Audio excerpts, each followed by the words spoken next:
jikalau kita mencintai sosok, maka kita tertipu. Mana letak tertipunya? Mati.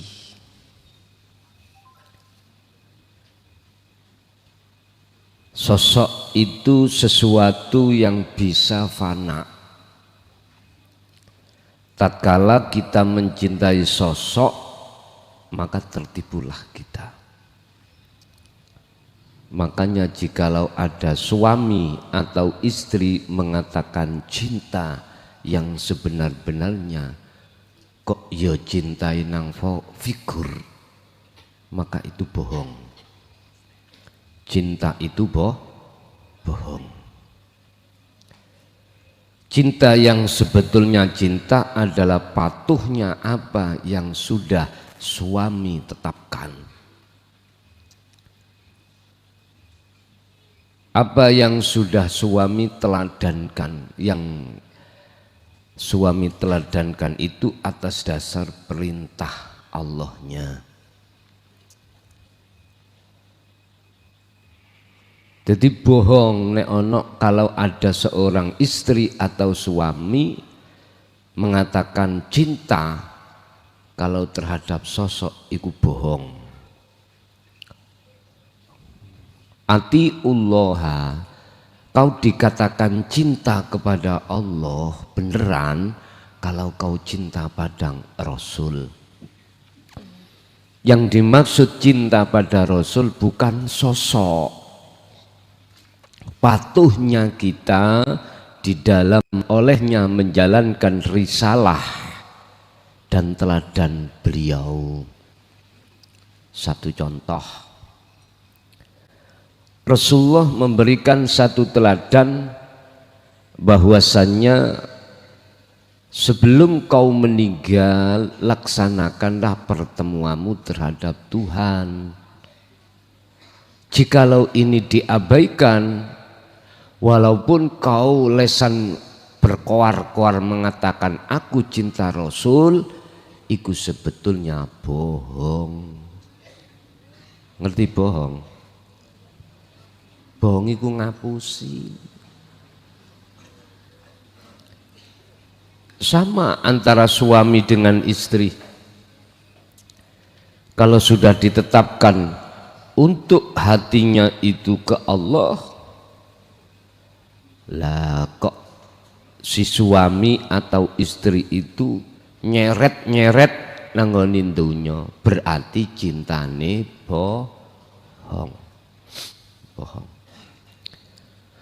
Makanya ada satu bahasa sindiran di dalam tasawuf, cintailah suamimu karena Allah, cintailah istrimu karena Allah, bukan sosok.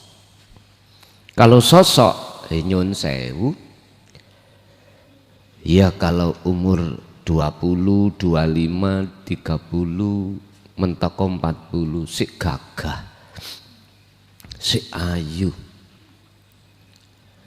wis pokoknya serba menyenangkan. Si coba kalau sudah kita itu berumur 70, 80, buyar wis.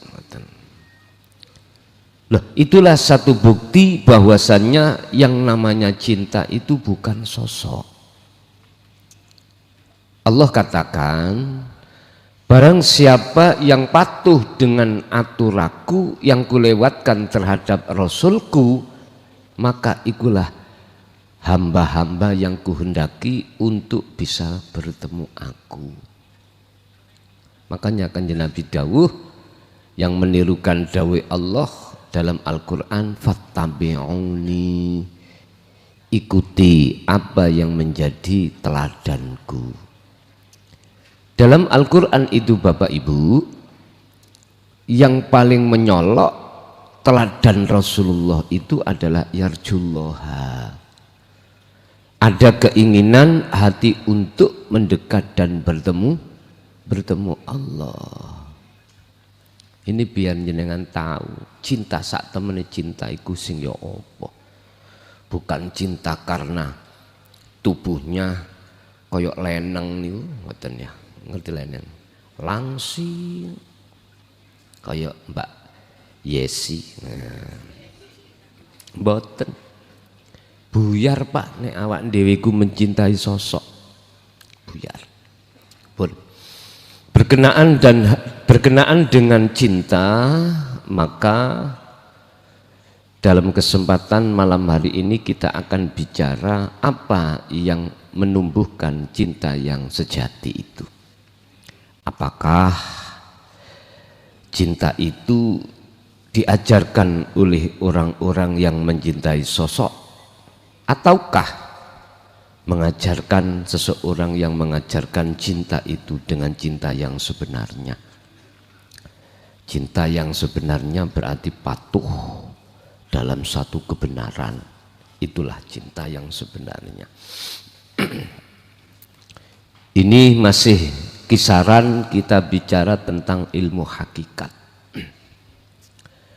Beda antarane ilmu hakikat yang disampaikan oleh seseorang yang dapat mandat lan izin dari Allah, dan ilmu makrifat, ilmu hakikat yang disampaikan oleh seseorang yang belum dapat izin dari Allah. Iki laksana ngajari cinta, sing ngerti sak temene cinta, dan mengajari cinta sing gak ngerti sak temene cinta. Akhirnya ya kita disuruh mencintai sosoknya. Akhirnya nggih ketipu kita. Pun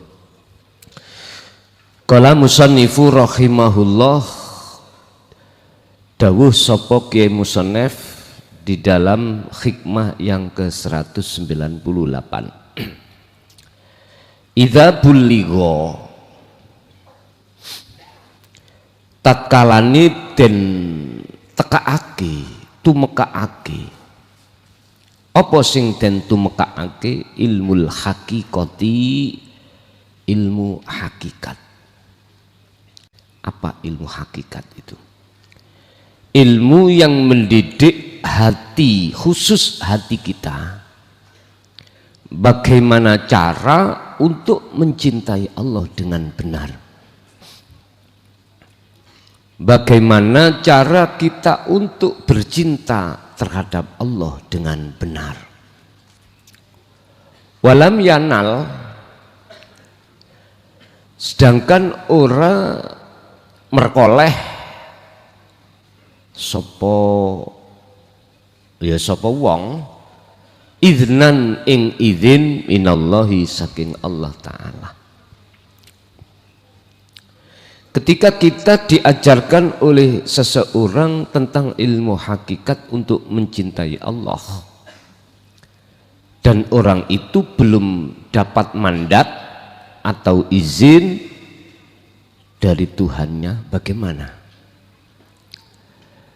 Bagaimana jadinya ini nanti? Ringkes kata, yang jenengan ya bakal mencintai sosok. Ya seperti sing sering didawir-dawirno ning jaba kae to. Apabila kau tidak menghormati, memuja, memuji dzurriyyah Rasul, kau tidak akan dapat syafaatnya. Sebab lewat akulah sebagai dzurriyyah, katanya kau akan mendapatkan syafaatnya. Nah niki arahnya itu kita disuruh mujo figur. Arahnya di situ. Iku nek monggo Ponpes Jaya Baru Mbak Pok. Ngerti Mbak Pok? Mbak Pok wis gak jamane niku. Umat iki wis padha cerdas. Ngoten. Rubbama barozat, terkadang terlahir apa al-haiku, apa al-haqaiku, piro-piro ilmu hakikat. oleh terlahir maksumatal anwari khali ketutup piro-piro cahaya makrifati. Idalam yu'dan ngunumang tatkalani durung dan diidini lakam maring sira fiha ing dalem haqaiq bil adhari kelawan sejatine, bil adhari kelawan nyatane. Terkadang Bapak Ibu, ilmu hakikat itu kita terima yang bersumber dari cahaya makrifat yang tertutup, artinya tidak bersamaan dengan nur makrifat. Sumbernya tidak dari nur makrifat yang ada di dalam hati, tapi sumbernya dari kitab niki atau jarene ulama iku. Tapi yang bersangkutan, orang yang memberikan itu tidak pernah dia itu masuk di alam musyahadah, karena tidak dapat izin dari Allah. Lah terus bagaimana? Yasiru dadi apa nuru ilmil hakikati, cahayane ilmu hakikat iku mudliman. Dadi nopo? Dadi peteng.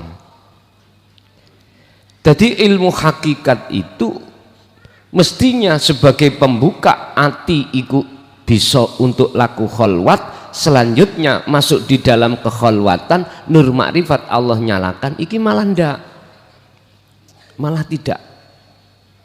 Jadi ilmu hakikat itu malah justru metengke, menggelapke hati sampean kali kula. Buktine napa? Jenengan didorong untuk mencintai sosok, mencintai sosok, dan itu ciri daripada kalau tauhid hakikat itu belum murni, masih ada kepentingan. Contoh, misalnya saya ngedekno pondok yayasan. Nah di situ ada kepentingan hatiku yang umat tidak mengerti. Apa? Pertama, supaya pondok iki akeh santrine. Sampai-sampai saya mencari amalan supaya santrinya banyak. Bapak Ibu,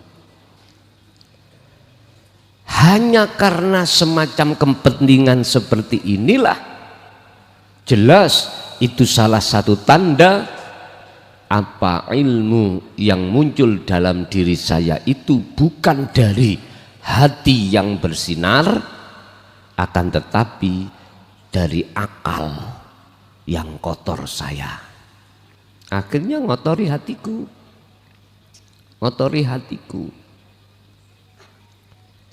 Kalau hatiku terkotori, maka otomatis Allah tidak akan pernah memberikan izin terhadap diri saya untuk melepaskan ilmu hakikat. Enggak.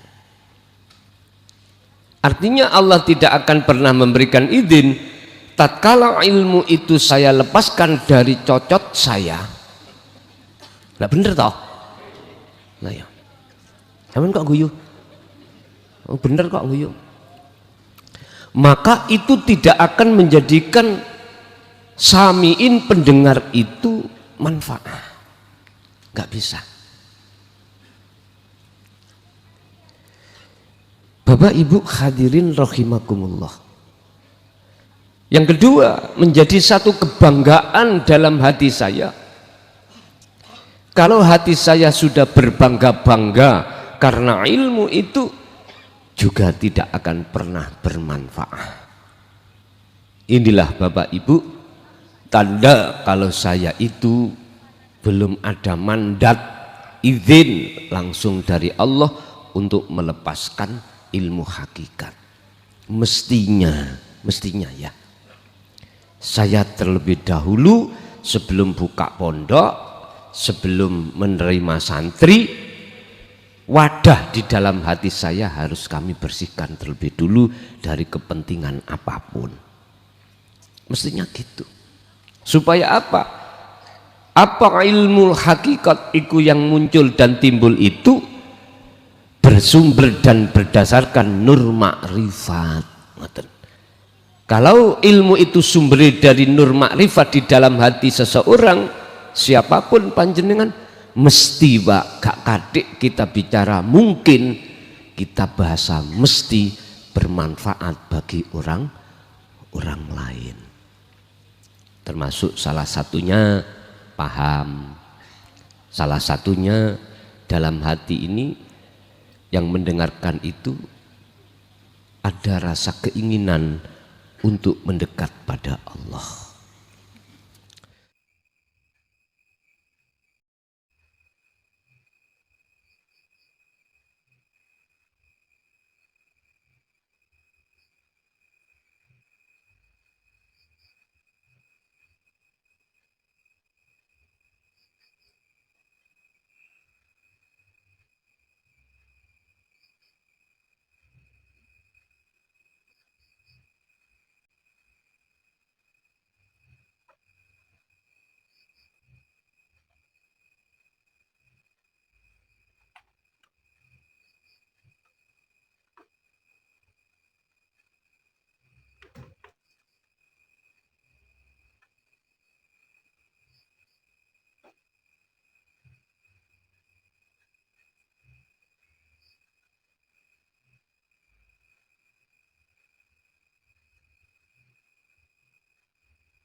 Masalah ya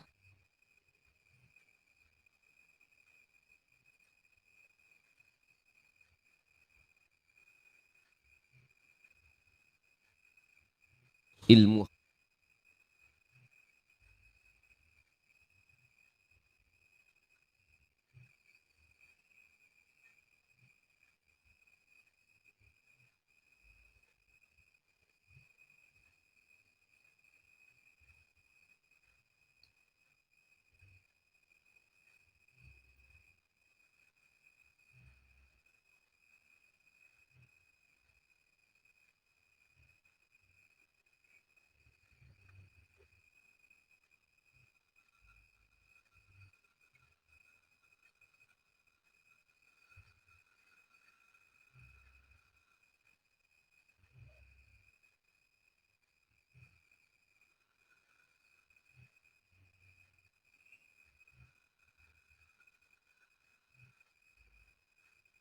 Tapi menyeret, mendorong hati Anda untuk bisa mengesahkan Allah, untuk bisa mendekat dan bertemu Allah. Itulah yang namanya ilmu hakikat di dalam makalah ini.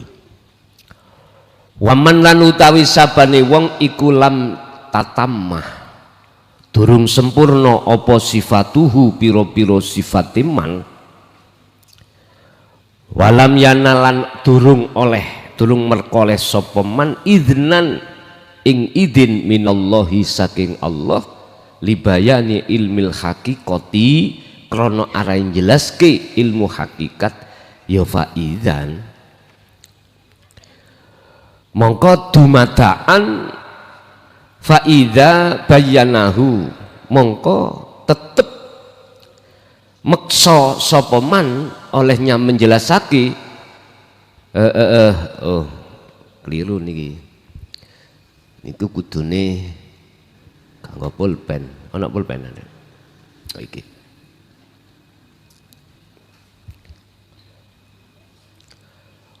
waman wa idza ngoten bukan faida wa idza lan isih tetep sapa man bayanahu ing oleh jelasake manhu ing ilmu piye nek dipaksa ae ya dohara mongko mesti apa nurut zalikal ilmi cahayane mengkono-mengkono ilmu iku mudliman dadi peteng utawa bengongno ngoten. Yang dimaksud daripada kalimah ilmil hakikat adalah ilmu yang menghantarkan Anda untuk kemakrifat Allah. Dan barang siapa yang belum sempurna sifatnya, belum sempurna sifatnya maksudnya apa? Ngeten. Artine menungso niku Bapak Ibu, mayoritas iku bersifatkan basariah. Apa basariah? Sifat yang kedorong oleh nafsu dipaksa untuk ngaku. Iki berarti lam tatamah, sifat yang belum sempurna. Berarti apa?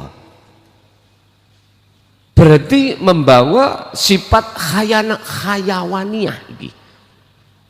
Menungso niki. Karakter hati kita pasti condong terhadap selain Allah, wong basariyah. Inilah yang dimaksud lam tatamma sifatuhu, berarti belum sempurna sifatnya. Artinya iki kongkon diperintahkan untuk nyempurnaake. Artinya apa?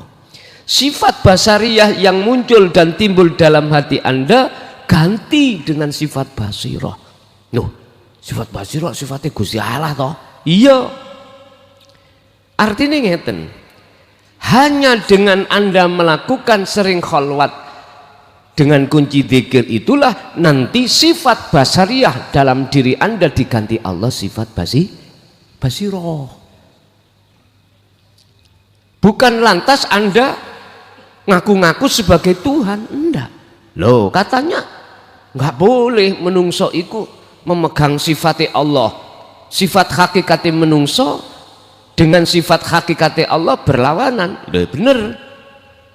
Nah itu tadi kok belum sempurna alias biar diganti Allah. Ngeten loh. Selama menungso iki isih masih bersifatkan hatinya basariyah, ini dikatakan manusia itu belum bertemu Allah. Sehingga tak kala jenengan mengikuti teladan Rasulullah yaitu mendekat dan bertemu Allah, ada kiat-kiat yang harus kita lakukan. Apa? Ilmu, lalu amal, istiqomah. Ketika saat jenengan melakukan perbuatan tiga hal tadi, maka Allah akan mengganti sifat di dalam hati Anda basariyah diganti sifat basirah. Kalau sifat basirah yang muncul dalam diri Anda, maka yang kelihatan Anda adalah ketuhanannya. Kalau yang kelihatan ketuhanannya, bagaimana mungkin dikatakan Anda ngaku Tuhan, lawang Anda sudah dihilangkan. Yang disebut bertemu Allah itu Bapak Ibu, bukan seongkok hamba, ruh ini bertemu Allah, ketemu plek dua hal, bukan. La ibsarun wa mubsarun wa basarun, ikut di dalam makalah lain beliau mengatakan yang disebut bertemu Allah itu yaitu orang yang sudah kefanaan orangnya. Akhirnya apa? Sifat basariyah yang ada tadinya dalam diri Anda itu tidak ada, diganti Allah sifat basirah. Nah ini kebenaran yang ada di dalam hati Anda. Sebagian ulama ahli tasawuf nek iso ojo ditokno bahasa aku Allah. Nah, aja. Masalah engko sing abang kupingi iku golongan wong golongan orang yang tidak bisa menerima. Nek bahasaku wajib, tapi syaratnya kudu diproses. Iku mau lho, kefanaan wonge mang lho, bagaimana Kalau yang sudah fana itu dikatakan dia yang melakukan, wong fana kok. Yang melakukan sebetulnya adalah ya yang kekal itu. Ini nek sik durung paham ya, Mbok. Bun, lanjut. Kalau kita memaksakan diri Bapak Ibu untuk menyampaikan tentang ilmu hak, sementara kita belum dapat izin dari Allah, apa jadinya? Doharo nuru dalikal ilmi iku mudliman. Dadi gelap. Maksudnya gelap, umat iki gak tambah paham, tambah ndase ngelu ngoten. Loh, tanda-tanda kalau sudah diizini Allah bagaimana? Sederhana. Dari hati penyampai. Itu jelas, Pak. Duduk di tajalli. Jelas. Kalau diduduk di tajalli iki bersifatkan khos, mboten saged. Mboten saged. Sebab tidak bisa dikontrol. Mboten saged dikontrol. Waktu duduk di kos kok, ati saakali iki wis sudah tidak ada kaitannya dengan urusan dunia, makhluk sudah enggak. Sukmo lan sakroe iku sudah ada di singgasana Allah, paribasane ngoten. Ya mboten saged terkontrol. Jadi nek ditakoki, "Son, sapimu mana piro?" Jawabku, "Wetengku lho saiki luwe." Lho gak nyambung to ya? Enggak nyambung. Beda dengan mereka yang duduk di tajalli yang Allah menempatkan di khawasul khawas. Maka apa segala ilmu hakikat yang muncul dari hati dari lesan seseorang mesti bersumber dari hati yang bersih. Inilah nur ma'rifatnya, karena menyala maka muncul keluar dari hati yang bersih seperti ini, maka lesannya pun terjaga. Lesannya pun terjaga, artinya terjaga, dia tidak akan mengatakan apa yang tidak ada di dalam hati. Li'annahu karena sak temene ilmu hakikat iku yakhruju metu apa ilmu milisanin saking siji lesan kalbuhu kang utawi atine man iku mahjubun ketutup bighirillahi kelawan sakliyane Allah. Mengapa dikatakan mudliman ilmu hakikat itu? Karena ilmu yang muncul dari lesan seseorang ini yang hatinya tertutup perkara selain Allah. Yaitu mau Pak, ada kepentingan lain. Karena duduk di takholli, kepentingan lain. Mbuh iku mang dipuja, pengin dipuja, ansak piturute. Ya niku sing nutupi atine siman tadi. Si mu'alim iku ketutup. Mu'alim itu adalah orang yang mulang, orang yang menyampaikan. Jadi hati mu'alim itu ditutup oleh Allah dengan sesuatu selain Allah. Apa? Ya iso uga kepentingan mau. Wis macem-macem. Yaiku sing dadekno sebabe ilmu hakikat iku dadi mudliman utawa suram. Wa qalbuhu lan utawi atine wong kuwi mang mu'alim iku maghsyun diliputi bima kelawan apa yukhaliful haqiqati kang nulayani ilmu hakikat. Hatinya dia itu diliputi sesuatu yang bertentangan dengan ilmu hakikat. Bapak Ibu, mboten saged los, Pak. Dawuh-dawuh yang muncul dari mu'alim itu mboten saged, tidak bisa. Los itu mboten nggak bisa. Karena apa? Dia duduk di tempat yang mamang, asyak. Iki bener tak gak ya? Lah wong aku dhewe gak tau matek. Matek iku bener ta? Nek matek iku kaya wong turu terus tangi, terus oh endi aku iki? Endi anakku? Kok peteng. Lho aku durung tahu mate ya apa iki oleh ku jelasno ya bingung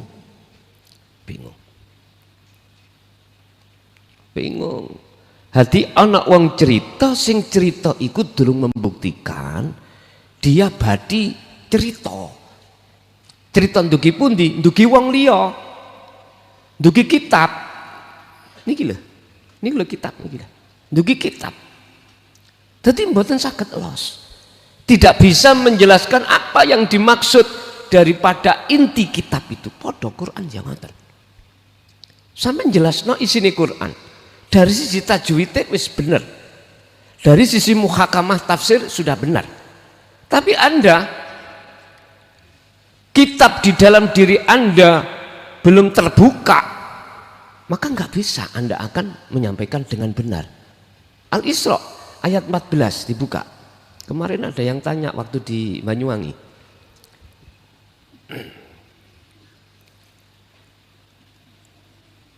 Al-Isra 14 Gusti Allah dawuh ngene. Iqra Muhammad bacalah kitabaka. Kitab sing ana dadamu. Apa gak bingung, Pak? Wong syariat digene ngono. Ana kitab ning dada gambar susu pentil iki ta. Engko tafsirane ngono. Enggak tafsiran ngono. Akhirnya kitabnya apa diunyet-unyet. Prakteknya diunyet-unyet. Nah, iki soro iki. Di situ Allah jelaskan katakan Iqra wacanan Muhammad kitabaka ing kitab ira maksude ai fi qalbika ing dalem atimu fi sudurika ning jero dadamu. Mboten tulisannya dodomu teng mriki, Pak. Mboten enten. Bagi kita yang ada di hukum am, ya kitab-kitab niki. Kitab-kitab niki, kitab Al-Qur'anul Karim. Ya tulisan niku. Coba jenengan kalau sudah tahu kitab di dalam dada diri Anda, Allah akan membuka dan memberikan tahu dan mempelajari kitab itu bagi seseorang yang Allah kehendaki, yaitu hanya orang yastami'unal qaula fayattabi'una ahsanahu. Mereka yang tekun olehnya khalwat dan zikir, disitulah nanti akan Allah buka. Karena buka iniku dengan las sing ribuan watt itu ya Pak, wis berjuta bermiliat-miliat watt, apapun nek kena iku las, ngerti las Pak nggih? Niku lho. Nang bengkel-bengkel nih lah ana las ah. Ada las sing kanggo nepukno nyambung besi macam-macam. Niku namanya las. Mbuh bahasa Indonesiane apa iku? Mbuh colokan, mbuh apa gak ngerti ya. Pokoknya las. Apa yang dimaksud las iki Pak? Ternyata apa?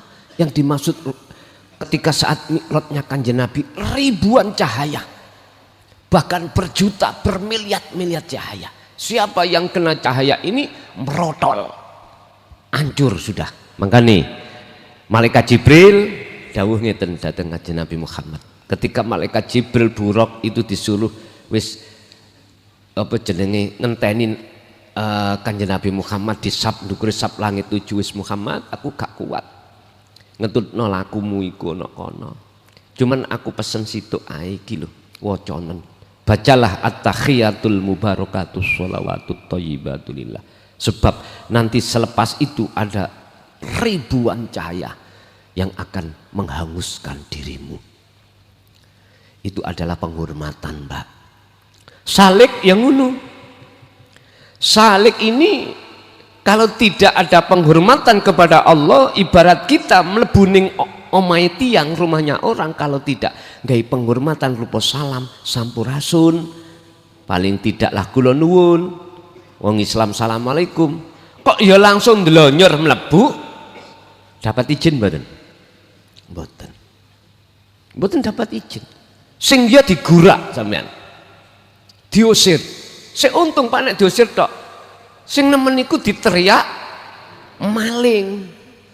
Banjut kabeh sampean. Rasulullah juga seperti itu. Untuk mencapai supaya sidratul muntaha, kesadaran notok, Anda harus memakai penghormatan. Apa penghormatan Anda kepada Allah? Adalah zikir sirul asrar. Ya niku zikir yang menafikan seluruh keakuanmu sebagai makhluk dalam hal wujud, dalam hal apapun. Setelah itu ainul basirah, menetapkan hakul basirah, menetapkan kewujudannya Allah. Itu penghormatan laksana. Baru tengriku bisa dikatakan bisa masuk di dalam alam yang alam itu tidak ada siapa-siapa kecuali aku, kata Allah. Bapak Ibu hadirin rahimakumullah. Jadi si mu'allim di sini posisinya hati itu masih belum sampai pada Allah. Dipaksakan untuk ilmu hakikat itu dikatakan, dijelaskan, maka itu tidak menjadikan baik pada orang lain, malah menjadikan orang itu bingung. Seperti halnya orang bercerita, akan tetapi ceritanya itu tidak dari sumbernya, tapi ceritanya dari nafsunya. Fala yafamuhu, akibate orang dadekno faham.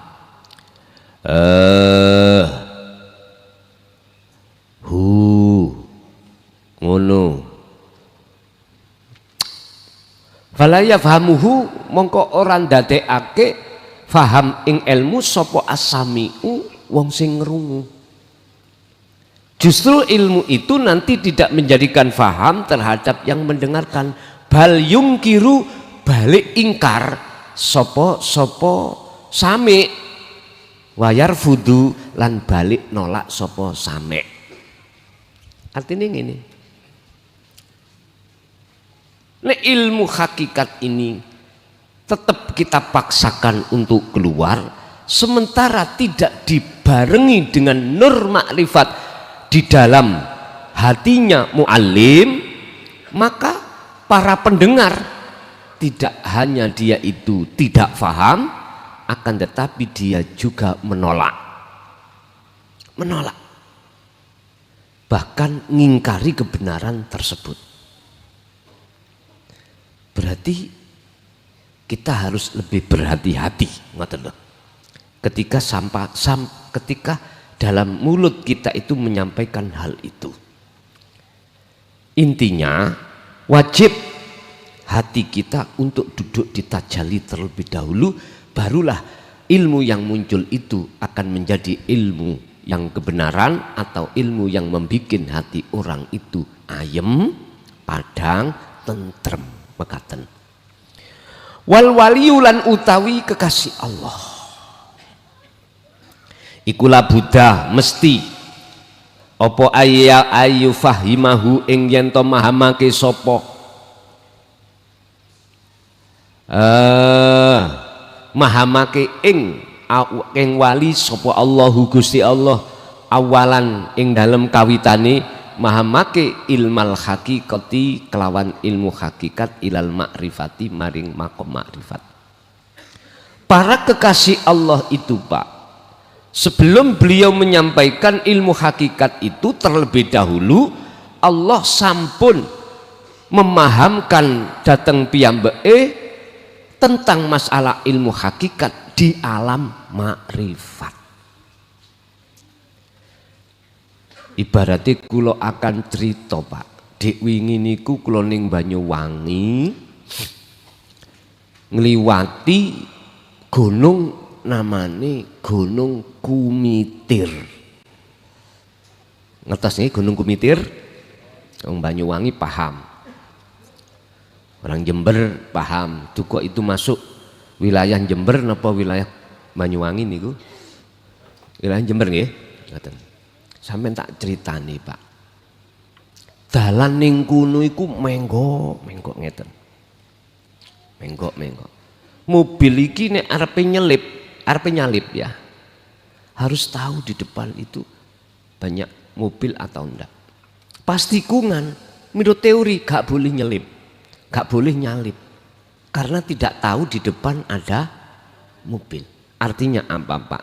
Aturan sing bener nyalip-nyalipo nek ning ngarep nggak ada bahaya atau nggak ada mobil. Andai kata mobil ada, Anda perkirakan bisa nututi. Apa bisa nututi itu Pak? Bisa melewati. Sehingga tidak merugikan pengendara yang lain.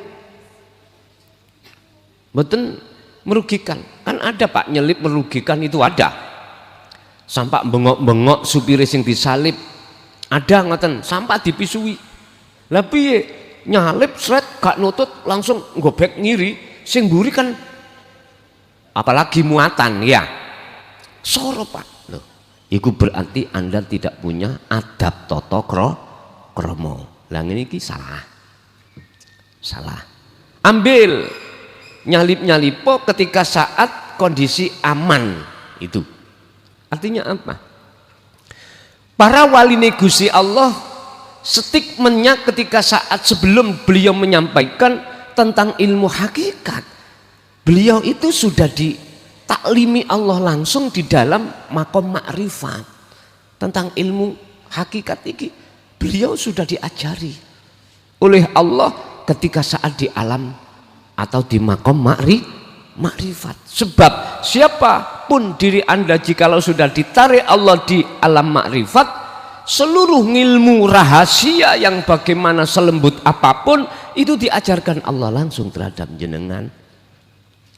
Enak gak repot-repot sampai iku sinau.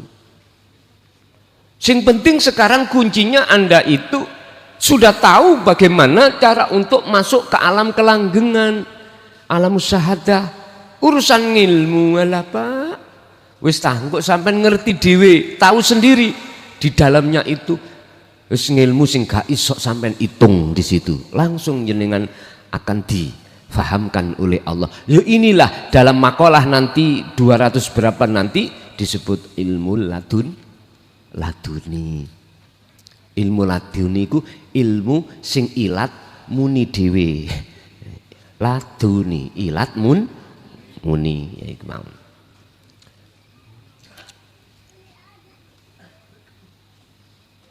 Gak usah sampean khawatir aku gak dibekal ngilmu, enggak. Sekarang itu sing penting piye carane jiwamu itu ditarik Allah dalam kesadaran. Otomatis sampean harus memegang wasilah yang disebut sebagai zikir tersebut. Pun hatta yasira wali mau mesti diajarke Allah di dalam makom makrifat terlebih dulu sebelum beliau itu menyampaikan. Hatta yasira sehingga dadi apa ulaikal ilmu mengkono-mengkono ilmu iku yakinan wa nuron lahu. Dadi sebuah keyakinan yang tidak bisa dirubah menjadi cahaya yang menyinari hatinya. Dan juga terhadap samiin, ngoten niku. Jadi tidak hanya untuk dirinya, tapi untuk orang lain. Ibaratnya ini, ono wong wuta nggawa oncor. Dhek lak mboten ketinggal to Pak ya. Tapi manfaate orang lain. Iku mending. Ada orang buta, tapi aweh pepadang menyang wong liya. Nah, bener dia itu nggak tahu jalan, padahal menyala ada cahaya, tapi manfaati terhadap orang lain. Akhirnya orang yang mau, mohon maaf, orang yang asalnya tidak tahu sebab nggak ada cahaya, berhubung ada orang buta membawa cahaya, maka orang yang lain yang nggak buta tadi itu tidak nabrak sampean. Paham maksudnya? Jadi saelek-eleke kaya apa Pak? Orang yang sudah Allah sebut sebagai kekasih Allah pun di saelek-elek. Ya musyahadatul fana niku lho. Paham nggih? Orang makrifat pada Allah tingkatan sak ndulit. Apa sak ndulit ya? Sak detik apa sak pucuke ilat. Itu manfaati banget itu. Manfaati banget. Walaupun dia tidak bisa melihat jalan, tapi dia memberikan jalan pada orang lain. Artinya apa? Di saat-saat jenengan ngadepi persoalan dunia sing krusial, ati sampai lalai pada Allah. Ati lali.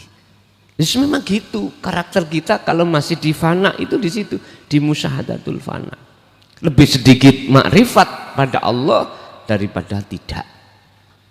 Lah, mengapa di sini Allah menekankan terhadap Kanjeng Nabi siang maupun malam Muhammad dzikirku terus laksanakan. Itu tadi Pak, supaya meningkat ke musyahadatul kamil. Yang kamil meningkat musyahadatul baqa, maksum sudah. Ngoten lho.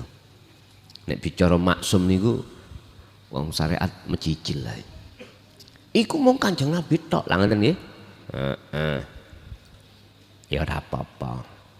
Ibarat ini Kanjeng Nabi lho Pak wis dawuh ngeten. Innama ana basarum mislukum. Nek aku ngombe kopi, awakmu ya kudu ngombe kopi, ngoten lho. Masuk ya kopi kanggo aku tok. Ngoten. Ya menimben dikaitno sing sak tremo sapa piye ngono. Lah nang ngoten warung kula lak gak payu. Misalnya ana sing ngono. Pun barulah kami bicara secara hakikat Allah iku mampu membikin hamba siapapun yang dikehendaki untuk menduduki maksum. Hakikat Pak, mboten ngomong syariat. Karena apa alasan saya? Karena hakikat itu sejatinya Anda cinta. Tidak memandang figur, mboten.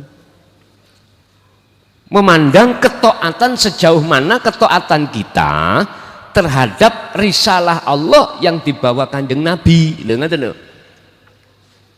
Kalau kita bicara figur, ya yang syariat, yes bener maksum itu hanya pada Kanjeng Nabi.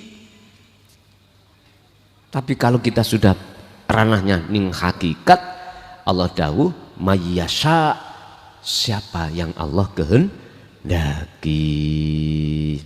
Pun hatta yasirah ngono wis faidana tokoh mongko tatkalane metu ngetokake faidana tokoh langka faida mongko tatkalane ngetokake sapa wali ya bil kalimati kelawan piro-piro kalimat ya fahimaha mongko dadi faham sapa ha ing ilmu hakikat sapa as-sami'una piro-piro wong sing do ngrungokno wa qabiluha lan bisa nrimo sapa sami'un. Nah, ilmu hakikat yang keluar dari lesannya orang-orang yang sudah disebut kekasih Allah iku bakal menjadikan bisa diterima fahami bagi orang yang mendengarkan dan bisa diterima apa isi di dalamnya. Sebab apa li anahu karena sak temene waline Allah iku qad hasolah wis apa temen-temen wis oleh wis hasil alal idini ing atase izin minallahi ta'ala, karena sesungguhnya wali Allah itu sudah mendapatkan izin dari Allah untuk menyampaikan. Tandane piye? Ya beliau mesti atine duduk di tajalli Pak ketika menyampaikan itu. Karena apa? Nur makrifat yang keluar yang membawa ilmu itu. Kalimatuhu tawi kalimai wali iku tajalu qalba jamilan wasakinan, dadekake ati iku indah ayem tentrem. Niku cirinya ada di situ. Kalau ilmu ini bisa menjadikan hati sampean iku ayem tentrem, maka jelas jenengan iki sudah ditemukan Allah terhadap kekasihnya. Tondo yen iku kekasihnya, gak mungkin status kekasihnya itu dibuka Allah, gak mungkin. Al-khulasatu tawi ringkese inna ilmal haqiqati sak temene ilmu hakikat iku yakunu Ana apa ilmu hakikat iku asirul fahmi, sebetulnya ilmu hakikat sesungguhnya itu angel banget fahamane. Ida sodaro, mengapa kok angel? Tatkalane metu apa ilmu iku mingkol bin qaidin, saking atine wong sing duduk fit takholi ing dalem takholi atau keakuan makhluk. Ilmu hakikat itu akan sulit dipaham, bahkan tidak bisa, ngoten lho. Tatkala ilmu itu bersumber dari hati seseorang yang duduk di takholi. Sebab orang yang duduk di takholi itu Pak ya, iku sing dibahas iku dunya. Sehingga boleh saya katakan bener iku mangkoyo ngaji ngomong iki ngaji hakikat makrifat, iku akhirnya digawe topeng, ujung-ujungnya duit, nah, kalah alam, ya, kalah alam. Ya seperti itulah kepentingan. Akhirnya, nggih, mohon maaf, mboten saged dangu ngeten iki. Mboten saged dangu, dengan sendirinya akan hilang. Ibaratnya pertama viral, yalah, mari ngono makbus. Sampeyan delok lagu-lagu sing diciptakno para pencipta niku. Sampeyan tingali. Kalau tidak bersumber dari Quran, entek. Digerus zaman. Kecuali apa syairnya itu bersumber dari Al-Qur'an. Nyuwun sewu kula nggih mboten ngejokno Bang Haji ya. Mboten. Sampai sekarang tak rasakno mulai tahun zaman alitku lho Pak. Terasa hidup lagu iku. Kaya enak nek dirungokno. Padahal biyen niku Pak ono lagu tren, wajah. Tren atau viral pada zamannya. Goyang dompet iku lho, eling sampean. Lak viral pola. Nok ndi goyang dompet entek zamannya ya buyar sudah. Coba kalau lagu-lagu yang syairnya itu bersumber dari Quran sampean tingali. Awet. Sejak cilian kula sakniki dirungokno kok ya penak ngono. Apalagi yang mendengarkan itu adalah orang-orang yang hatinya bertauhid. Oh iki karepe. Misalnya contoh pertemuan. Oh pertemuan itu ternyata ambek Gusti Allah. Mboten pertemuan ambek pacar baru niki donya mboten. Nggih, mboten mawon, gak usah oke-oke. Heeh. Ana sing takon monggo. Lah sampean sampean dina Kemis dik wingi. Ngaji mulai 8:30 sama 8:30. Wis, mriko nang nggone pundi? Jabodetabek mriko. Los ngoten. Ya wis los temenan. Heeh. Kula sampak keturun ning bandara kok. Monggo Pak, nek takok.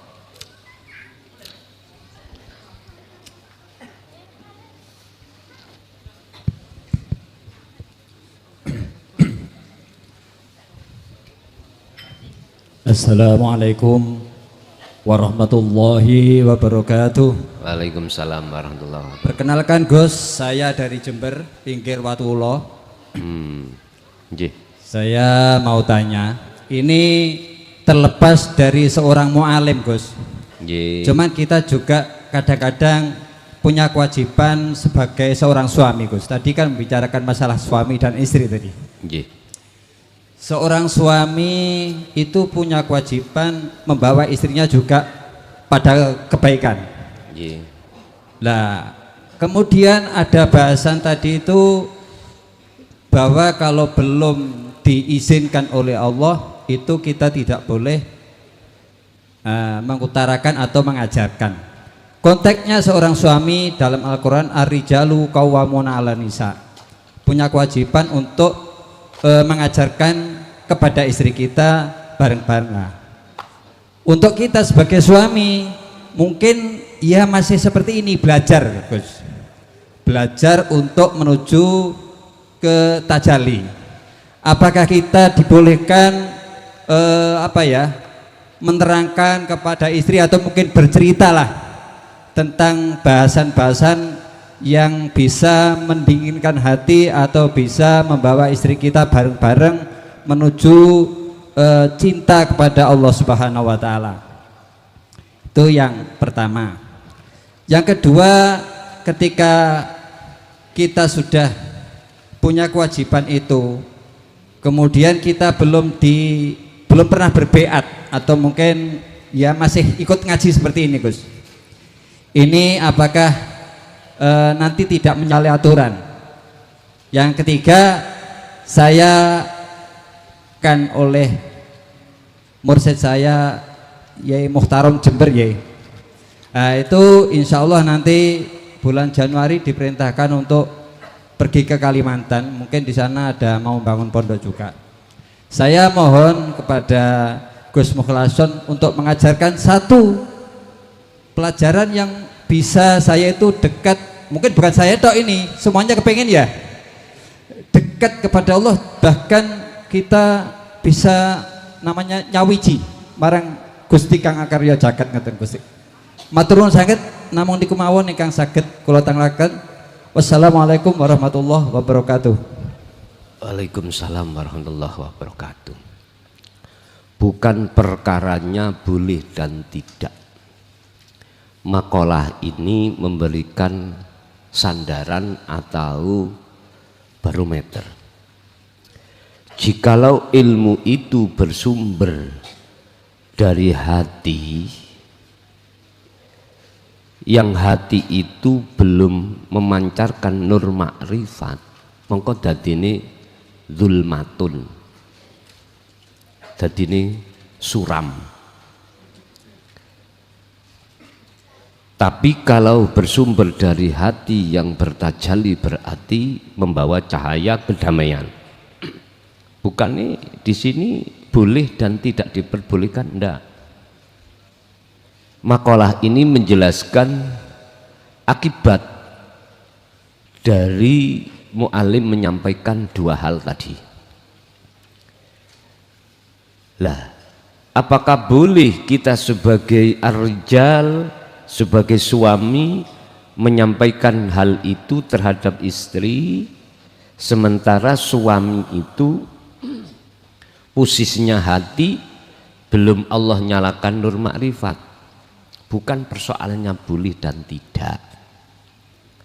Boleh dan tidak itu hak panjenengan masing-masing. Arahan saya mek ngeten. Nur mencorong dan tidak itu yang tahu kan dirinya sendiri.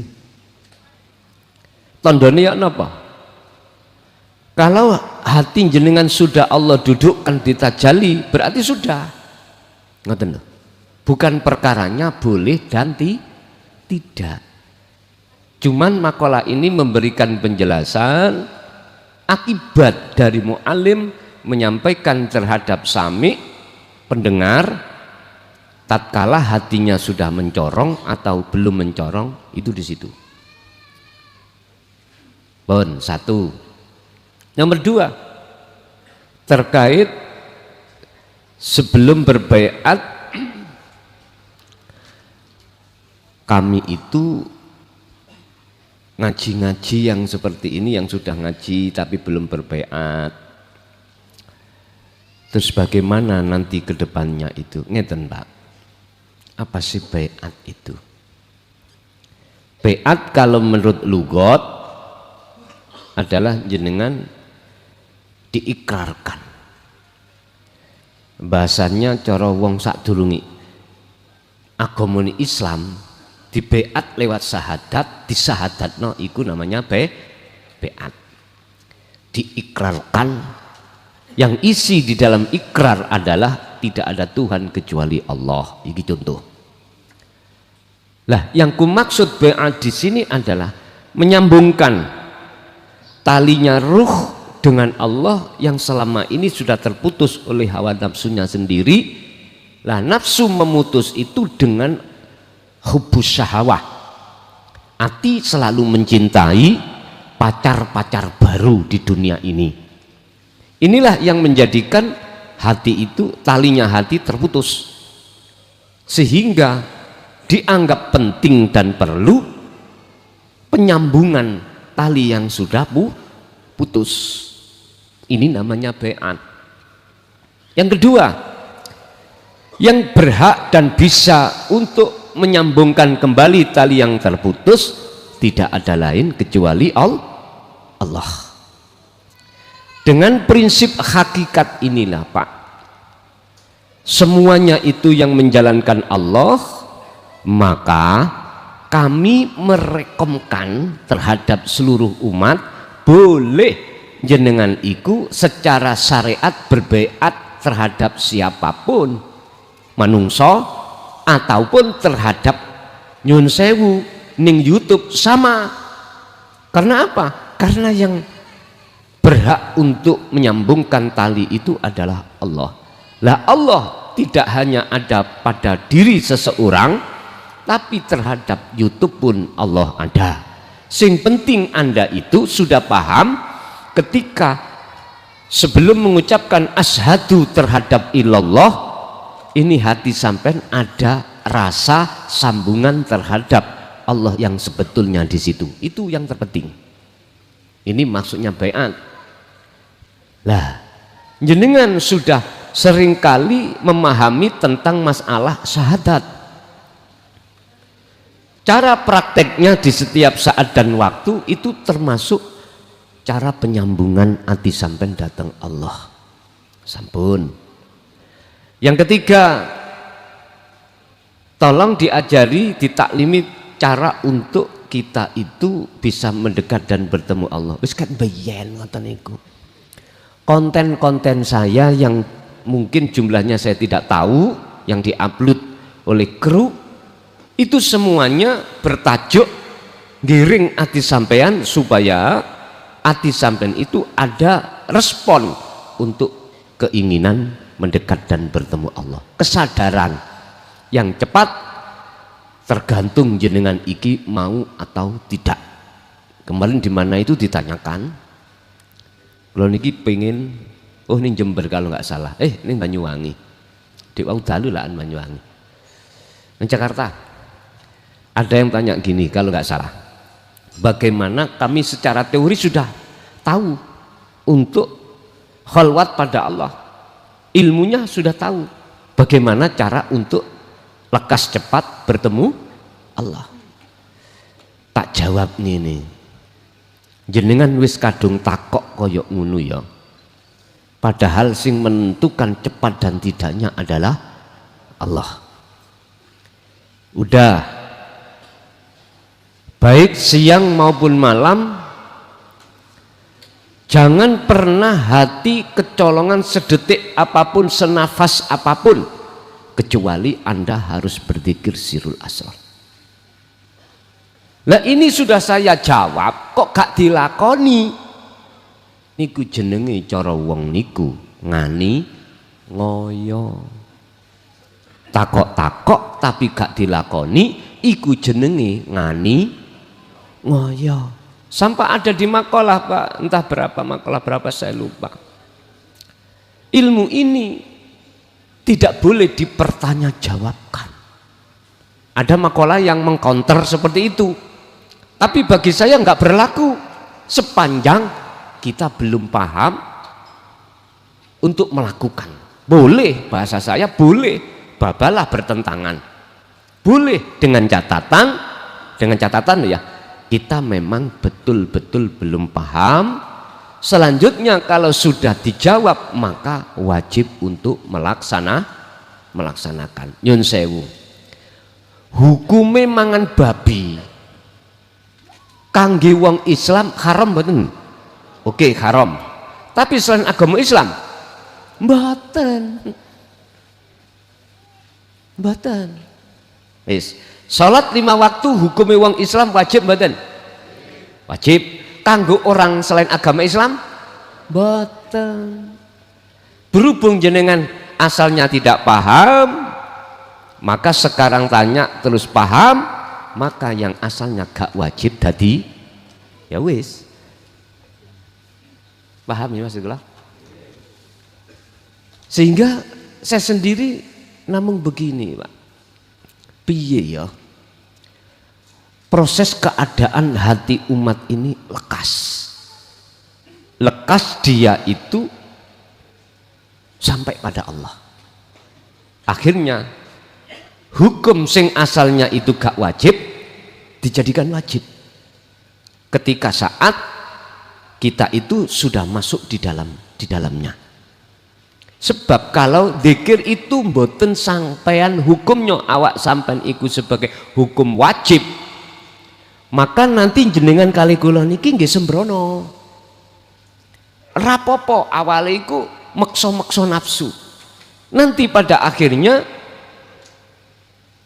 sing asalnya itu berat akhirnya jadi ringan. Maka nih kula ditakoki piye carane kula lekas ketika pendekatan ini bertemu Allah. Yo dzikir itu wadkur isma rabbika bukrata wa asila. Siang maupun malam jangan pernah hatimu itu berkomunikasi terhadap siapapun kecuali hanya terhadap Tuhanmu. Carane dzikir itu setiap napas kumandangkan. Ngoten niku nafsune dawuh. Lah gak kerja lakan. Ngoten. Nggih, ya napa nggih, kula piyambak nggih momong ya angel. Karepe kene iku ya aja ditinggalno kerja. Satu sisi ya aja kok tinggalno dikiri. Ya wis akhirnya ngeten kula, mboten repot-repot, wis terserah Gusti, karep jenengan sampean dadekno lentu monggo, sampean dadekno unde-unde ya monggo pun. Namun ngoten mawon. Jadi cara untuk sampean iki diajarkan untuk supaya pendekatan sampean iku lekas sampai pada Allah, dzikir setiap napas iku kumandangno titik pun. Nggih, wonten melih.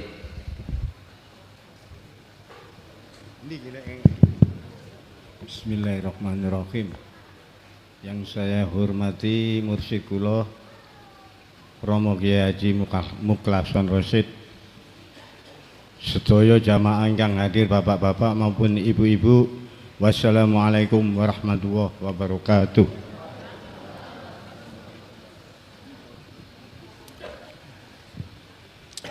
Yang saya perkenalkan Gus, nama saya Bapak Sunardi dari Kejayan Pasuruan.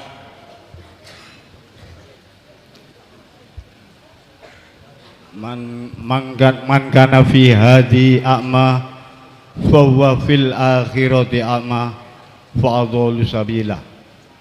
Barang siapa waktu hidup di dunia belum mengenal Allah, sampai akhir hayat bakalan besok di akhirat buta pada Allah. Yang saya tanyakan ini Gus, doa si Salik masih menjalani dzikir sirur asror tingkatan syu'aul basiroh rasa Gus.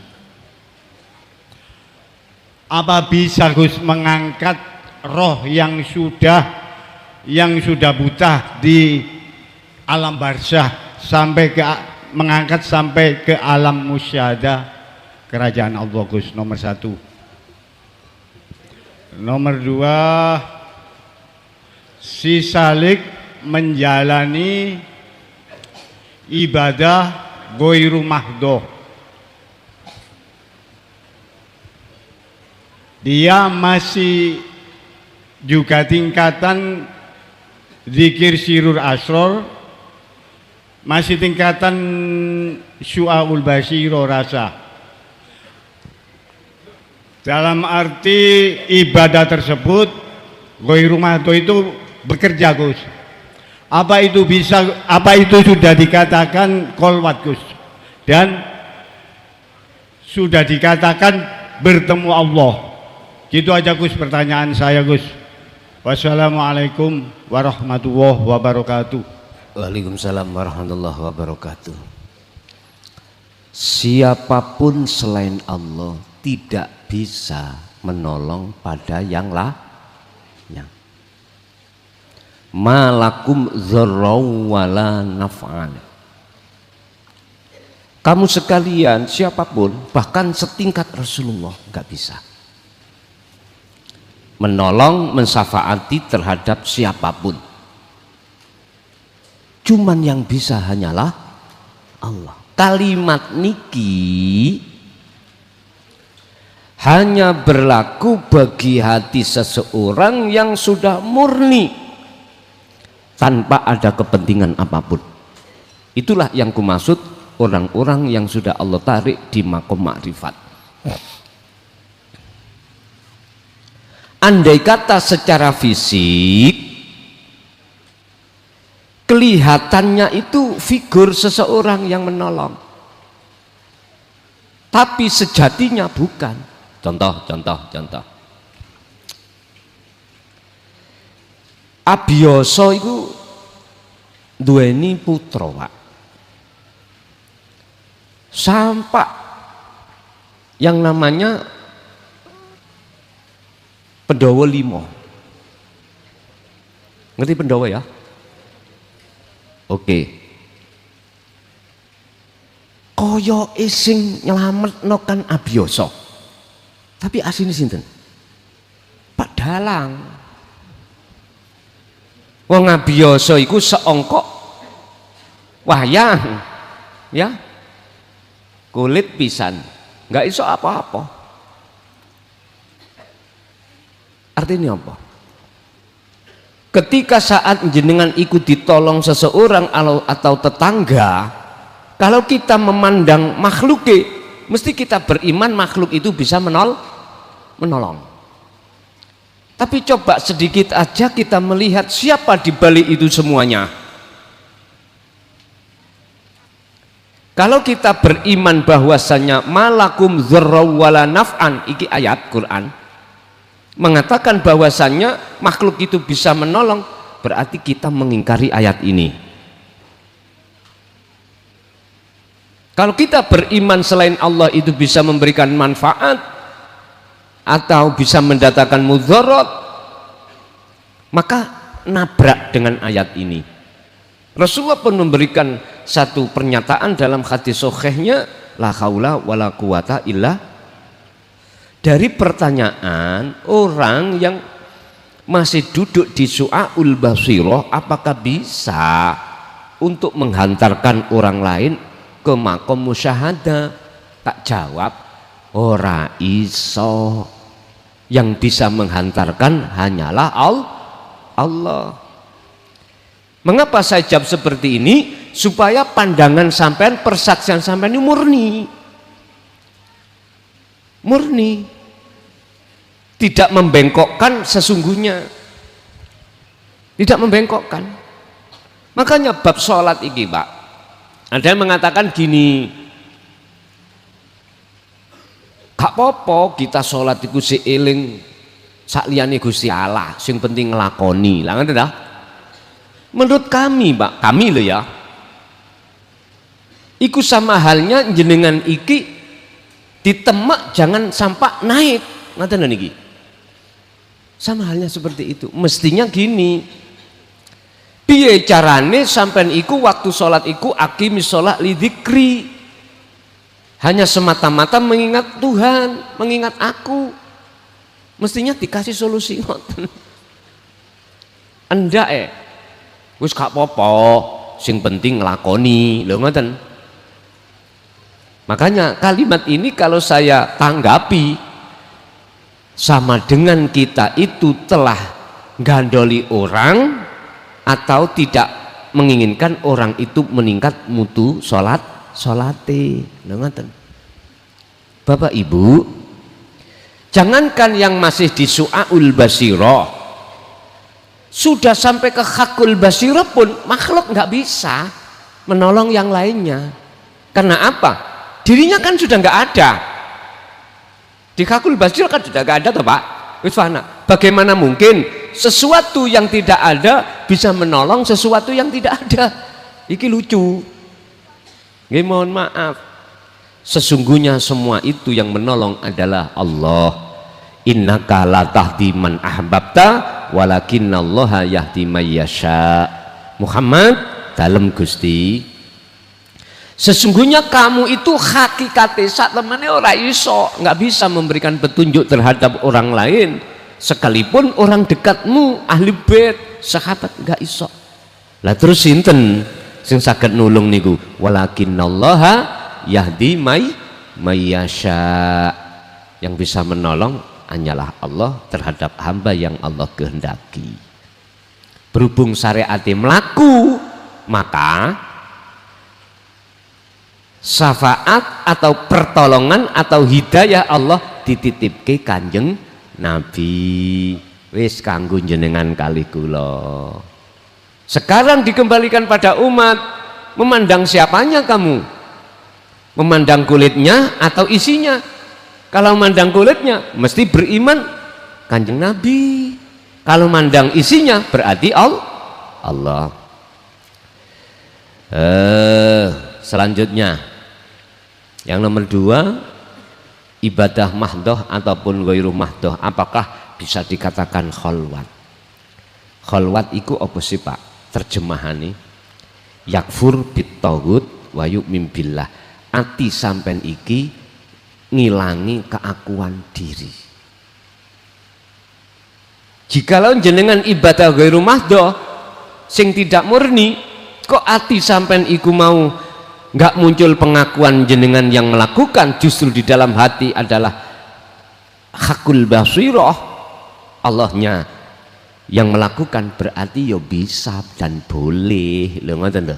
Jadi kholwat itu tidak harus jenengan kali kula duduk di dalam kamar sendiri atau bagaimana, enggak. Bisa itu dilakukan di tengah-tengah tempat ramai, sebab Gusti Allah yoning papan sepi, yoning papan rame. Mekaten. Ada lagi?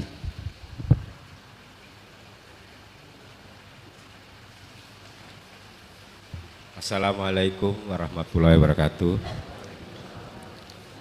Nama saya Suwarno dari Sepanjang, asli Madiun. Mau bertanyakan Gus, pertama, apakah kinasih Allah itu orang yang ahli kitab, ahli ibadah, ahli sedekah? Yang kedua, kalau ini kan dewablek Gus ketriyen. Nah, kemudian kalau ini rawuh tenggene sesepuh dikai ngene lho Le, wong iku oleh nakal tapi kudu tansah eling marang pangeran. Dari salato tanpa kendat. Lho bingung apa niku? Ternyata wit kudu eling tansah eling marang pangeran, sebutan asmane Allah. Terus kan dikir. Terus nek bengi iki lungguh menengo sebutan niku. Nah dalam perjalanan niku kula niki mendel, kemudian kok enten cahaya sing terang, kemudian kula niki ditarik. Pertemuan niku pengen sugih lah. Kula mendel mawon. Akhirnya kula ditarik malih. Kuwi pengen sakti ta. Kula mendel mawon. Akhirnya kula ditarik malih dipertemukan mbah-mbah buyut kula sing pun situ. Kula mendel mawon, akhirnya kula ditarik malih di situ enten ora-ora mahsyar sing gemerlapan sing mboten saged diumpamakan di dunia ini. Kula rumangsa ayem, tentrem, bahagia. Kula mboten pengen wangsul. Terus enten pintu. Kuwi ndelok apa? Enten swara niku. Iku pintu surga sing arep awakmu mbok lewat endi ae oleh. Tapi wirung titi wancine wis ndang bali mulih. Ngaten pun ngoten mawon Gus. Akhirul kalam, wassalamualaikum warahmatullahi wabarakatuh. Waalaikumsalam warahmatullahi wabarakatuh. Idza jaa ajaluhum la yastakhiruna sa'ah wa la yastaqdimun. Apakah kekasih Allah itu harus ahli kitab? Itu nek duwe pengertian kaya ngoten niku omong kosong. Kekasih Allah itu tidak harus secara dohir fisiknya itu ahli kitab, enggak. Ahli sotakoh ya tidak harus. Ahli apa kuno wis macam-macam, tidak harus. Kalau kami kutip dari surat Yunus ayat 62-63, Allah itu memberikan ciri kekasih Allah itu ngeten. Ala inna awliya Allah la khaufun alaihim walahum yahzanun. Itu cirinya. Rasa khawatir, rasa gelisah dengan apa takdir yang Allah tentukan. Niku mboten wonten. Lho kok iso? Bagaimana mungkin dia itu ada rasa seperti itu, wong sementara dia tidak ada. Semua itu sing nglakoni Gusti Allah. Bagi dia loh ya, bagi dia sudah tidak ada lain Tuhan kecuali ya Allah kui. Sudah nggak ada yang lain dari sisi maujudnya, dari sisi kudrat, iradah, ilmu, khayat, sama, basar, kalamnya, sudah nggak ada. Bagi dirinya yang berlaku hanya ana Allahnya. Jadi nggih mboten mungkin. Artinya tidak harus para kekasih Allah itu pinter kitab, ndak. Malah sing akeh pinter kitab gawe ngapeki wong. Ngerti gawe ngapeki ya men? Digawe bungkus untuk mencari maisah. Digawe bungkus untuk mencari kebutuhan dunia. Muring-muring, ngamuk, ya ngamuk. Lah nek sing takut tak jawab. Lah aku jawabnya ya harus dari hati saya. Bila mana itu ada kecocokan di dalam sebuah kitab, itu sebab yang nulis dulu itu dari hatinya. Paham ya? Dari hatinya. Sing jelas ngene.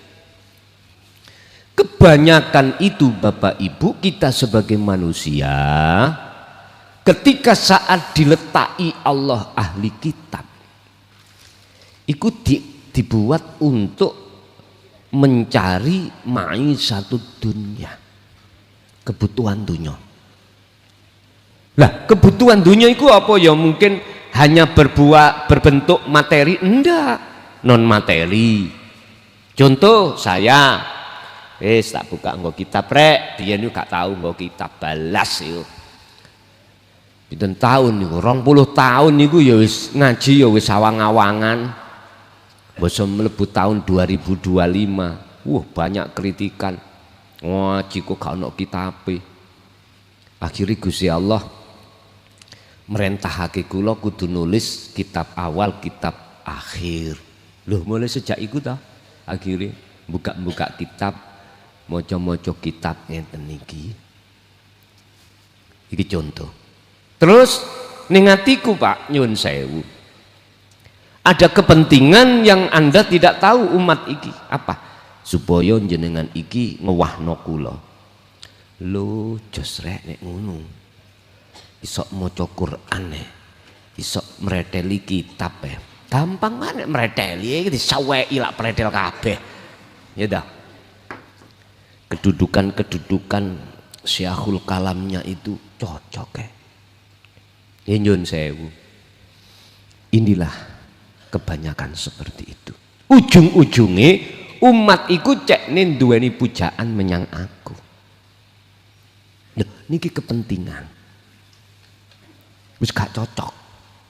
Makanya saya katakan siapapun kita, ahli apapun kita, tatkala hati belum nur makrifate metu wis gak ngelokno wong, ngelokno aku dhewe wae. Mesti ono kepentingan. Wis gak iso bener. Lah, Gusti Allah terhadap kekasihnya supaya tidak diketahui oleh orang banyak, ditutupi oleh Gusti Allah kewaliane. Macam-macam carane Allah. Iso uga dia itu dipandang masyarakat orang yang nggak berilmu, orang yang miskin, orang yang wis macam-macam. Ikut cara Allah untuk menutupi. Jadi kalau kita melihat di Quran ciri nih kekasih Allah itu ya tadi yang kusebutkan dalam surah Yunus tadi. Bukan dia ahli karomah sing diunggul-unggulno cerita ning jaba niku lho Pak. Ya. Karomah jos, is jelas iku duriyai Rasul, gatel lah. Jengkel aku.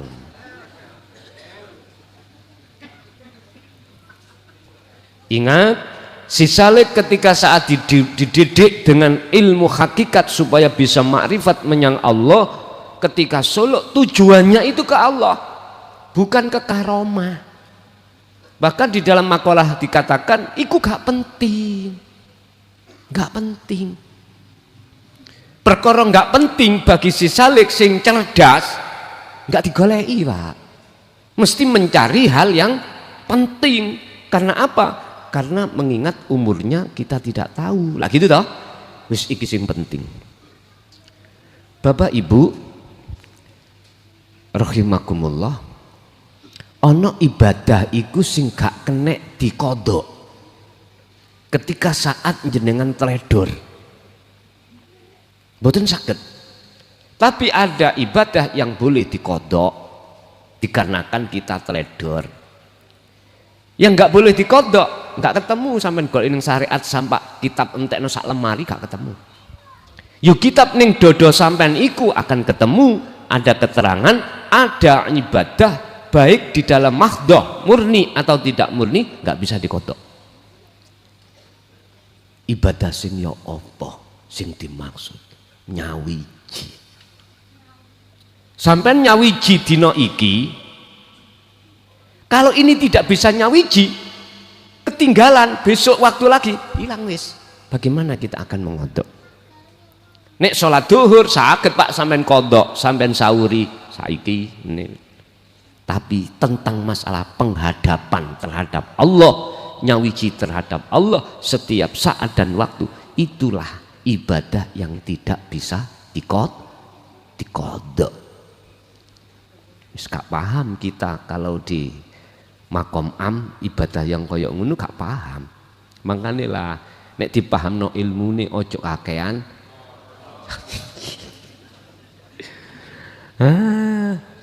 Wis kakean cocot mualime malah diilok-ilokno ajaran sesat. Dah wis. Ya wis ora apa-apa, ngoten. Nggih. Tasik. Ibu ganti. Ada enggak Ibu?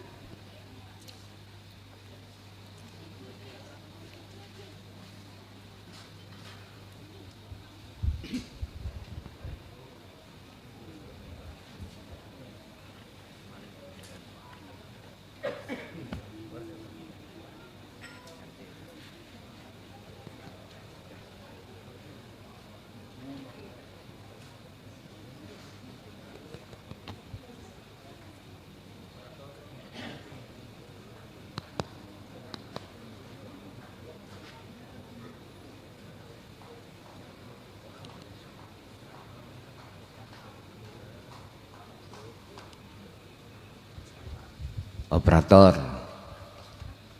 karena sini nunggu ida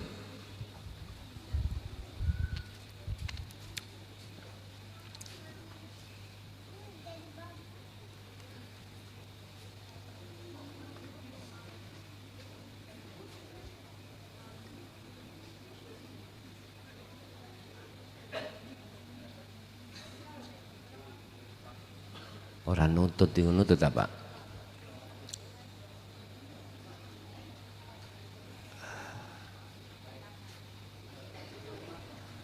Yu channel ini mboten saged ta niki channel iki. Tak kan sinunggoki. Ngono ku menimben Kang. Ditesi. Niku namanya cek sound. Ya. Gak mung ditowo-towo tok, gak dicek sound aja. Nggih Bu, monggo Bu. Assalamualaikum warahmatullahi wabarakatuh. Waalaikumsalam warahmatullahi wabarakatuh. Perkenalkan nama saya Siti Asiyah dari Cilacap, Gus. Cilacap. Iya. Jawa Tengah. Jawa Tengah. Yeah. Matur suwun. Pertanyaannya saya yang nomor 1, saya di sini orang baru, Gus. Baru lahir apa baru? Maksudnya saya pertama orang baru itu saya awal-awal saya Toriko, Qadiriyah dan Naqsyabandiyah. Nggih. Masih syariat, Gus. Ngoten nggih. Nggih, selama 22 tahun. Tapi saya belum menemukan Allah, Gus. Ngoten nggih. Mboten mboten tangklet mursite sampean mriko. Kan beliau kan sing bimbing jenengan, Iya. sing nganter terose. Iya. Ngoten. Iya, enggak diterangkan, cuman di Mungkin backup jenengan saja. mboten tangklet. Tah mboten Ya. asal tangklet. Mboten takut. Oh, takut. Lah kok teng mriki mboten takut sampean. Takut niku medekno ngoten tah tiyange. Ya takut aja. Ngoten. Nggih. Ya, selama saya mulai dari 2003, Gus, sampai sekarang. Nah, terus saya ya semacam dipaksa ya sama saya didatangi kiai suruh masuk Toreko Qadiriyah Nggih. Naqsyabandiyah. Ya saya ikutin. Nggih. Tapi saya nggak begitu pas, Gus. Saya mengamalkannya cuman apa ya? Nggak begitu serius lah. Nggih. Iya, terus sampai 20 tahun saya juga nggak begitu serius. Temannya sudah mengamalkan sampai 5.000, 10.000, saya namung di 300 sama 165 tok itu, Gus. Lah yang ngamalaken 6.000 sudah tembus dereng. Dereng. Oh ngoten. Suami saya sudah sampai gitu, tapi sampai sekarang belum menemukan Allah. Ngoten nggih. Nggih pun napa sing sampean tangkletke? Nggih, ingkang kula tangleti niki kula nggih tiyang awam nggih badan dari dipeat sama Gus. Sampai sekarang saya belum dipeat, tapi saya ingin mau kholwat. Boleh enggak? Ngoten. Sebelum saya pulang saya mau kholwat, Gus. Sampean megang HP mboten? Megang? Enggak ada nomor kula? Tidak. Oh, tidak. Ya wis mungkin njaluk kanca-kanca nomor kula, sampean WA kula nyuwun beat, ngoten ya. Nggih. Mengki kula kirimi link, mengki dalu beat. Nggih. Matur Beat ning suwun. HP niku. Nggih. Nggih mengki. Oh, nggih, nggih. Nggih. Nggih, namane Terus saya mau nanyakan pribadi saya, Dos.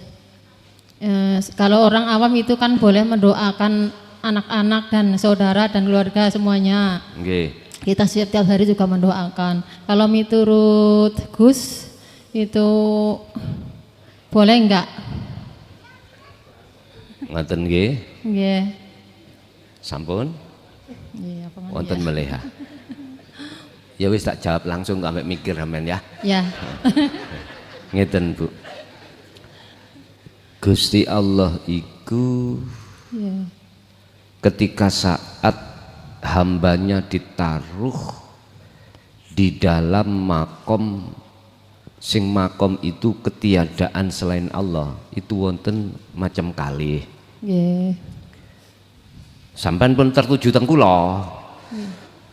Saya mengatakan hamba Allah yang sudah Allah tarik di singgasana Allah itu wonten macam kali dalam hal doa. Nggih. Setunggal belawas gak gelem, mboten angsal. Yang nomor pertama, sampean kok nderek pundi terserah. Nggih. Mengapa dan apa alasannya beliau itu tidak mau berdoa? Karena tidak punya alasan untuk berdoa. Mengapa enggak ada alasan? Semua apapun itu beliau itu ngikuti nopo trosin jenengan Gusti. Lho ngoten. Itu namanya tawakal. Iya, iya. Dia itu duduk di tawakal murni, tidak mau kecampuran hukum syariat. Karena ingin menjaga kemurnian tauhidnya. Iya. Itu ada yang seperti itu. Ya Gus. Sehingga ketika kenduren diundang tonggoni, Iya. mboten purun. Mboten purun. Mboten purun. Mboten purun maksudnya mboten purun dheweke iku mang ndonga. Nek kendurene nggih Purun. purun. Dapat berkat Gus. Ya nggih to, ngoten. Kadang-kadang ngoten niku. Pendapat yang kedua wonten golongan sing di situ itu kolaborasi antara hukum syariat dengan hukum hakikat karena situasi. Karena situasinya itu di tengah masyarakat syariat yang harus berdoa, beliau berdoa. Tapi Ya. doa itu tidak diartikan meminta, mboten. Doa itu diartikan beliau itu hadir. Hadir ya. Hadir. Hadir itu menghadap. Jadi cirinya apa? Ketika lesannya berdoa Allahumma, artinya duduk di tajalli. Karena keterpaksaan situasi. Iya, Gus. Akhirnya dia bisa seperti itu. Boleh. Sehingga ketika dia itu berdoa memohon kepada Allah secara syariat terkait terhadap anak, istri atau pengikut-pengikutnya, Iya. hatinya itu ada di tajalli di Ya, situ. Gus, ya. Wis sampean nderek teng pundi monggo sak kersa. Nggih. Ini derek tajali Gus. Dalem Derek yang tajali Gus. nderek tajalli nggih. Nggih niku kesempurnaan sebuah Islam itu ada di situ. Sebetulnya Pak, antara syariat dengan hakikat niki saling mengisi. Sebetulnya gitu. Iya. Mboten bertentangan. Dikatakan bertentangan itu karena kita belum cukup untuk mengenal apa di dalam kemakrifatan itu. Sama dengan gini. Oke. Kita sebagai Pak Tani menanam biji kacang tanpa kulit, hanya isi ya. Toh nanti pada akhirnya kalau sudah tumbuh dan berbuah ada kulit baru. Jadi kacang yang ada di tanah itu akan otomatis dikasih Allah kulit. Duren yang ngono sing ana ndukur gitu. Gak wah langsung durene isine mboten, mesti ada kulitnya. Sebetulnya itu saling mengisi. Ini jikalau paham. Makanya ini gara-gara bertentangan itu antarane wong syariat gak ngerteni hukum hakikat, antara wong hakikat belum sempurna ma'rifati mesti ngoten. Gegeran. Istilah banyu dengan air mekaten. Banyu dengan minyak. Lho ngono mang cek ngerti jenengan ngantuk apa gak ngoten lho Pak. Nggih, apalagi Bu? Cukup ah? Ya kita kan mau ikut hakikat Gus ya. Nggih. Nggih, itu ya saya minta bimbingannya dan selanjutnya itu bagaimana saya pengamalnya dan bagaimana saya di masyarakat. Kat biyen Pak Bu. Nek hukum hakikat kula sampekno wis kat biyen jenengan kadang buka YouTube ngoten mawon. Atau ngeten mawon Bu. Ramadan sampean teng pundi? Insyaallah badhe mriki malih Gus. Lah iya to ya. Ramadan sesuk tak mulai dari tauhid dasar sampai mentoke tauhid ngoten lho ya. Ya. Niku biar sampean cetha ngoten lho ya. Ya. Nggih. Sampun? Sampun Gus. Nggih pun. Pun ibuke yang lain ada enggak? Pengennya sih lagi ya. Tapi nggak apa-apa Gus, matur suwun sangat Gus. Nggih. Terima kasih, semoga Gus selalu sehat, Nggih. bermanfaat, barokah sedayonipun. Amin. Dari saya minta maaf banyak salah. Wassalamualaikum warahmatullahi wabarakatuh. Waalaikumsalam warahmatullahi wabarakatuh. Wong kewendel ngono lho, kok jarine gak wani lho. Mungkin Ibu ada lagi? Cukup? Bapak masih ada enggak?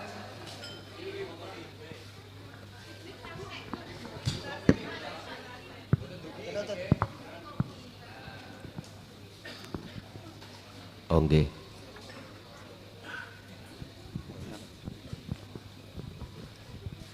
Bismillahirrahmanirrahim. Assalamualaikum warahmatullahi wabarakatuh. Waalaikumsalam warahmatullahi wabarakatuh. Dumateng Rama Yai Muhlason Rosyid ingkang kawula mulyakaken. Kawula saking Tulungagung, Gus. Nggih. Dumugi ngriki kalih yuga kula setri. Inggih Tasik Pemula. Nggih. Badhe nyuwun kholwat khusus. Ngaten napa nggih, Gus? Saged ngaten. Terus ingkang kula badhe Sampun BA dereng? dereng. WA engko teng kula. Kados ibuke wau, nggih. Nggih. Kholwat teng pundi? Teng griya napa teng mriki? Wonten ngriki kula Mriki. dugi ngriki sampun kala Rebu. Oh nggih. Nggih, Ingkang kula jenengan badhe tangkletaken napa niku jabang bayi wonten alam kandungan nika badhe lair ngalam donya sumerep dalanipun nggih Gus. nggih. Nanging kula menika sampun yuswa kathah sampun diambang pintu kematian, kula kok dereng sumerep dalanipun waktu dhateng rahmatipun Allah Subhanahu wa taala. Ngoten. Kula Nggih. nyuwun dipun pahamaken, Nggih. dipun jelasaken. Dalane pati. Nggih, dalane pati Nggih. waktu dhateng rahmatipun Allah. Ngaten. Bukan dalane bayi to. Dalane pati kan Dalane wau pati. sampean. Sakniki kula sampun diambang Nggih. pintu kematian dereng sumerep. Nggih, nggih. Dalanipun. Nggih. Kula Nggih. nyuwun dijelasaken, dipahamaken, menawi sampun paham leres saged ngraosaken uripe ayem, Nggih. tur aman, saged ngraosaken dununing rasa tandha yen iman. Ngaten apa leres, Gus? Pun, Menawi ngoten. mboten leres kawula nyuwun dipun leresaken. Nggih. Sebab kula pun sepuh. Nggih. Sampun? Sampun? Menawi wonten kelepatan kawula Nggih. nyuwun ngapunten. Akhirul kalam. Wassalamualaikum warahmatullahi wabarakatuh. Waalaikumsalam warahmatullahi wabarakatuh. Iki mang dina napa, Pak? Ono jadwal lintu mboten nggih? Supe kula. Kaya enang pare, iya ta?